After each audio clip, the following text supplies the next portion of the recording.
Hello welcome to competitive exams library YouTube channel. ఇంకేమైనా channel subscribe చేసుకున్న వాళ్ళు ఉంటే తప్పకుండా ఛానల్ని సబ్స్క్రైబ్ చేసుకోండి. మనకి ఆర్ఆర్బీ 1,30,000 ఉద్యోగాలకు సంబంధించి అఫీషియల్ అప్డేట్ అనేది ఆర్ఆర్బీ సికింద్రాబాద్ వెబ్సైట్లో పెడతాం జరిగింది. మీరు రైట్ సైడ్ గమనించవచ్చు, ఇక్కడ ఇండెక్ట్ అడ్వర్టైజ్మెంట్ అని ఉంది కదా, దాని మీద క్లిక్ చేసినట్లయితే మీకు నోటీస్ ఓపెన్ అవుతుంది. ఇందులో మనకి 4 రకాల నోటిఫికేషన్స్ అనేవి ఉన్నాయి. 1 NTPC, 2 paramedical staff, 3 ministerial and isolated category, 4 level 1 post. మనకి పారామెడికల్ స్టాఫ్ అనేది ల్యాబ్ అసిస్టెంట్ కానీ మెడికల్ రిలేటెడ్ కోర్స్ చేసిన వాళ్ళకి ఉపయోగపడుతుంది ఈ నోటిఫికేషన్ అనేది. ఇది మీకు మార్చ్ 4వ తారీఖు నుండి ఆన్లైన్లో అప్లై అనేది చేసుకోవచ్చు. అలాగే మినిస్ట్రియల్ అండ్ ఐసోలేటెడ్ కేటగిరీ, ఎవరైతే స్టెనోగ్రఫీ కోర్స్ చేసిన వాళ్ళు ఉంటారో, అలాగే జూనియర్ ట్రాన్స్లేటర్ హిందీ, ఇటువంటి రిలేటెడ్ కోర్స్ చేసిన వాళ్ళకి ఈ నోటిఫికేషన్ యూజ్ అవుతుంది. ఇది మీకు మార్చి 8వ తారీఖు నుండి లింక్ యాక్టివేట్ అవుతుంది. మనకి ఎక్కువ మంది ఎదురు చూసే అప్లై చేసే నోటిఫికేషన్ ఏంటి అంటే NTPC, non technical popular category. దీంట్లో మనకి ఎటువంటి జాబ్స్ ఉంటాయి అంటే junior clerk cum typist, accountant clerk cum typist, trains clerk, commercial come ticket clerk, traffic assistant, goods guard, senior commercial come ticket clerk, senior clerk cum typist, junior accountant assistant cum typist, commercial apprentice, station master etcetera. So ఇటువంటి related jobs అన్నీ కూడా మనకి ఎన్టీపీసీలో ఉండడం జరుగుతుంది.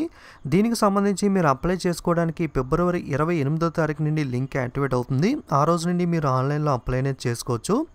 ఇంకా ఇంకొక పెద్ద notification ఏంటంటే లెవెల్ 1 పోస్ట్. ఇందులో మనకి ట్రాక్ మెయింటైనర్ కానీ గ్రేడ్ 4కి సంబంధించి, అలాగే హెల్పర్, అసిస్టెంట్ అనేది మనకి ఇతర డిపార్ట్మెంట్స్ లైక్ టెక్నికల్ డిపార్ట్మెంట్స్ లాంటి ఎలక్ట్రికల్, ఇంజనీరింగ్, మెకానికల్, ఎస్ఎన్టీ డిపార్ట్మెంట్స్కి సంబంధించి మనకి హెల్పర్ కానీ అసిస్టెంట్ కానీ జాబ్స్ అనేవి ఉంటాయి. అలాగే అసిస్టెంట్ పాయింట్స్మెంట్ కానీ level 1 post in other departments కానీ ఈ లెవెల్ 1 పోస్ట్లో ఉండడం జరుగుతుంది. దీనికి సంబంధించి మీరు అప్లై చేసుకోవాలనుకుంటే కనుక మార్చి 12వ తారీఖు నుండి లింక్ అనేది యాక్టివేట్ అవుతుంది. మీకు మొట్టమొదటి 3 నోటిఫికేషన్లు NTPC, paramedical staff, ministerial and isolated category 3 కలిపి మనకి 30,000 వేకెన్సీస్ అనేవి అప్రాక్సిమేట్గా ఉండబోతున్నాయి. అలాగే లెవెల్ 1 పోస్టులు చూసుకుంటే మనకి అప్రాక్సిమేట్గా 1,00,000 దాకా వేకెన్సీస్ అనేవి ఉంటాయి. అలాగే మనకి ఈ నోటిఫికేషన్లో ఎకనామికలీ వీకర్ సెషన్ ఈడబ్ల్యూఎస్ అంటే ఈబీసీ రిజర్వేషన్ అనేది కూడా జాబ్స్ అనేవి కేటాయించడం జరుగుతుంది. అలాగే ఎగ్జామినేషన్ ఫీజు అనేది 500 రూపాయలు ఉంటుంది. మీకు ఏ విధంగా ఆర్ఆర్బీ గ్రూప్ డి కానీ ఏఎల్పీ కానీ రిఫండ్ చేశారో అలాగే ఎగ్జామినేషన్ రాసిన వాళ్ళకి 400 రూపాయలు ఫీజు రిఫండ్ చేయడం జరుగుతుంది. అలాగే ఎస్సీ ఎస్టీ కానీ ఎకనామికలీ బ్యాక్వర్డ్ క్లాసెస్ కానీ 250 రూపాయలు ఫీజు అనేది ఉంటుంది. వాళ్ళకి 250 రూపాయలు కూడా ఫీజు అనేది రిఫండ్ చేయడం జరుగుతుంది. ఓకే, మీకు ఆర్ఆర్బీ అహ్మదాబాద్ వెబ్సైట్లో కూడా ఈ 4 నోటిఫికేషన్లు అప్డేట్ అనేది ఇవ్వడం జరిగింది. ఏ నోటిఫికేషన్ అనేది లింక్ ఎప్పుడు యాక్టివేట్ అవుతుంది అన్నీ కూడా క్లియర్గా ఇక్కడ మెన్షన్ చేశారు.